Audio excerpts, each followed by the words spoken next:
intentions equal actions? Once again. Test the boundaries.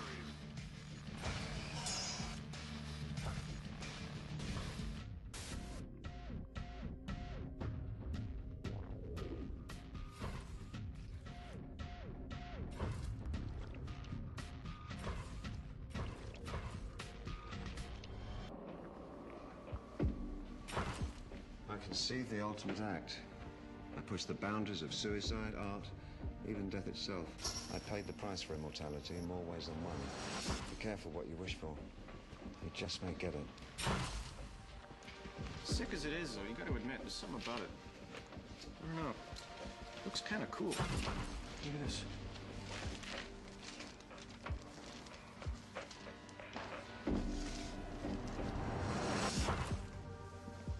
But sometimes something happens and that need comes flooding out.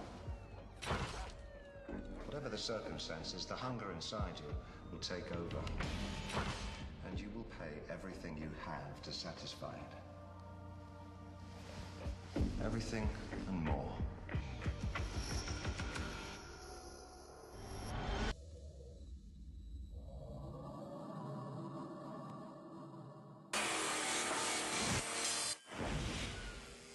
Time passes, things change. But we're still stuck inside our bodies. Still ourselves. Now and forever. You may want to get out. But there is no way out. Even when we die as ourselves. And for some people, this is the true nightmare. They can't stand themselves. They need to change. But you can't change. Unless you're lucky enough to know somebody who can change you.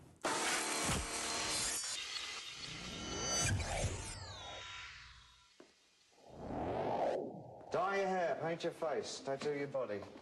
Transform yourself utterly. It's never enough. Nothing ever is. And you'll never be satisfied until you face the stark, naked horror of your own failure to... what? Survive, adapt, accommodate your own existence. However you wish to describe it, the fact remains there is no escape, except, of course, that single final act. Death. Only this will set you free.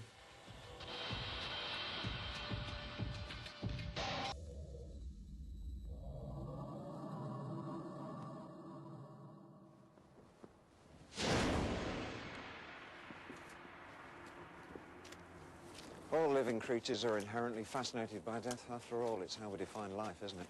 There's no logical need to explore death, no need to look for it. Be sure it'll find you. But some of us pursue death not out of curiosity, but because we're compelled.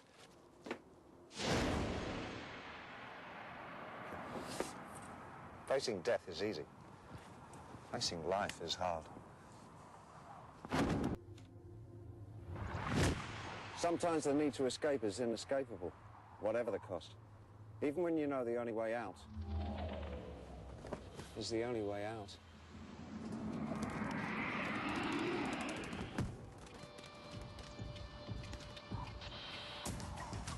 Be careful. You can escape everything in this life. Everything. Except yourself.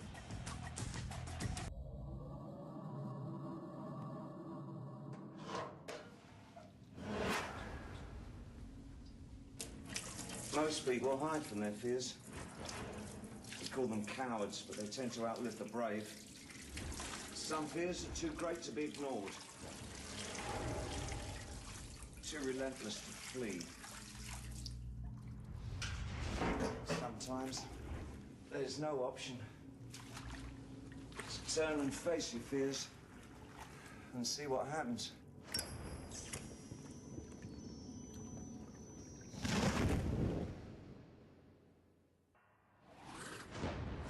We see what we expect to see and feel what we expect to feel. And if we expect to be afraid, then we will be afraid. And that's a fool's game. If you live your life in anticipation of doom, in the certainty of it, if you know it'll find you and overwhelm you, why fight it?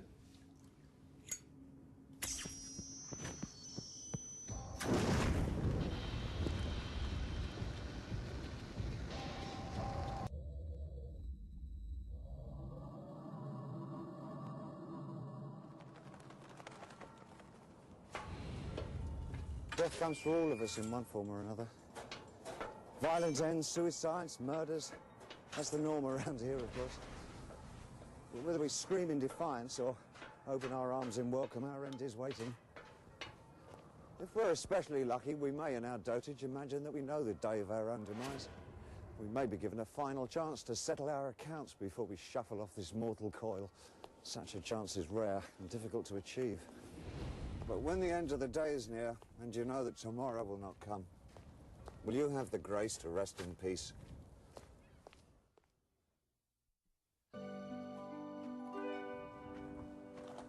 Things die, but life goes on. Some are reborn, some remade, some replaced. Some are missed, some prayed for, some cursed. Some remain as they always were, alone.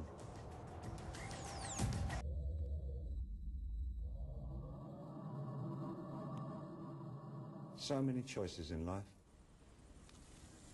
So many variations on each and everything. Being a man, I find myself attracted not so much to any particular choice, but rather that there's more than one thing to try, and I want it all.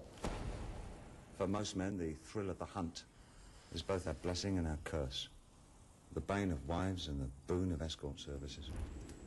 We're simply addicted to variety. We want not this or that, but this and that, and that and that, and that one there. That one looks good. Tastes good. Fun just never ends. Don't you wish you could have your cake and eat it too? Doesn't every man secretly wish that he could have every woman in the world, and yet have a monogamous, loyal, devoted relationship with each and every one of them? Well, he can.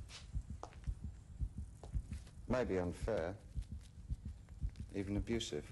But if you find the right person, and you don't let their feelings get in the way, you can be unfair to your heart's content.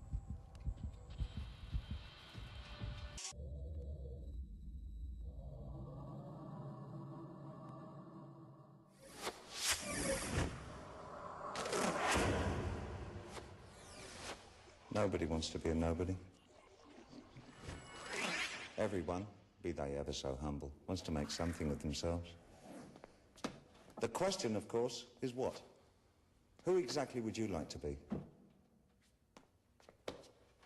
If you could answer this little conundrum,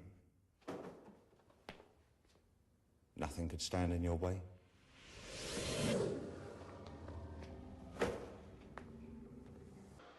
To be someone of importance, to be special, a universal desire, but with a hidden cost.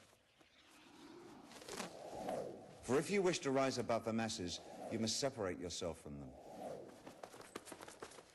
You must abandon those qualities that are universal and replace them with qualities unique unto yourself. You must do what it takes to become something else entirely.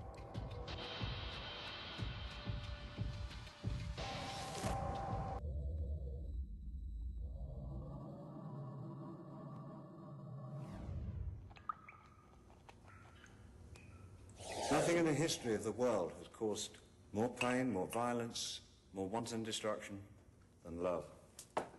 When someone hurts you to the core of your soul, the need for revenge can be overwhelming. You don't just want them to feel pain. Random suffering is not enough. The only thing that will suffice is for them to feel what you are feeling. You want to savor the pain, know every nuance, so you will know exactly how to inflict it on them. When you love someone and are loved in return, then you are uniquely vulnerable. They have the power to hurt you, which is unmatched. We discover this instinctively in adolescence. And from that point on, we understand the simple principle that if you want to hurt someone who loves you, all you have to do is hurt yourself.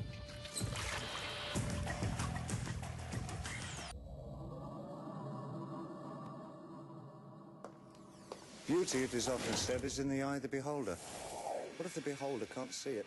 Is this a blessing or a curse? Beauty, after all, is rooted in truth, and truth may be an ugly sight indeed. The truth makes no excuses, allows no compromises, offers no comfort. Perhaps, then, we should protect ourselves from the truth, to be blind to it, if you see what I mean. Perception is everything. Opportunities are all around us, riches and rewards beyond our wildest dreams. But we are blind and cannot see, so they do not exist. The only reality we can possibly inhabit is the reality that we create ourselves. If we wish to change the world around us, we must change the way that we look at it.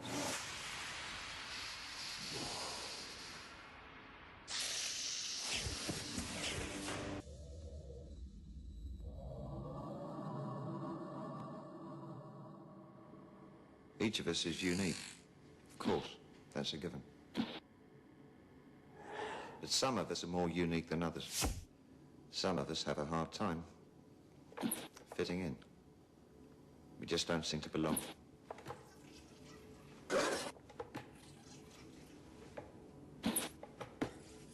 Not in the normal world, at least. We need to find another place. When that doesn't work, because it never does, then we move on, endlessly looking, hoping against hope that somewhere there's a place we can finally call home.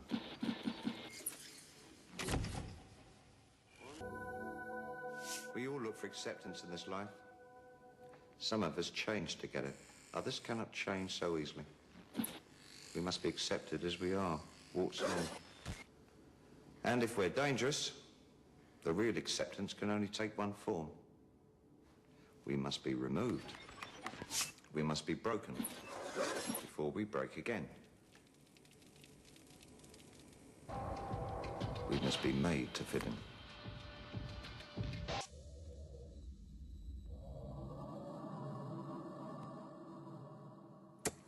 Our children, I was once told, are like arrows shot into the future. Into time rather than space. We cannot know how far they will travel, but we can have some control over which direction they point, with how much force they leave. And there, our control ends. Once released, they're on their own. We cannot tell where they will land, only watch and hope.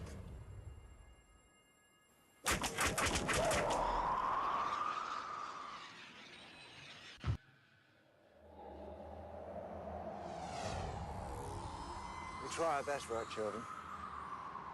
We give them everything, every advantage we possibly can. Sadly, we also pass on our sins and failings and weaknesses.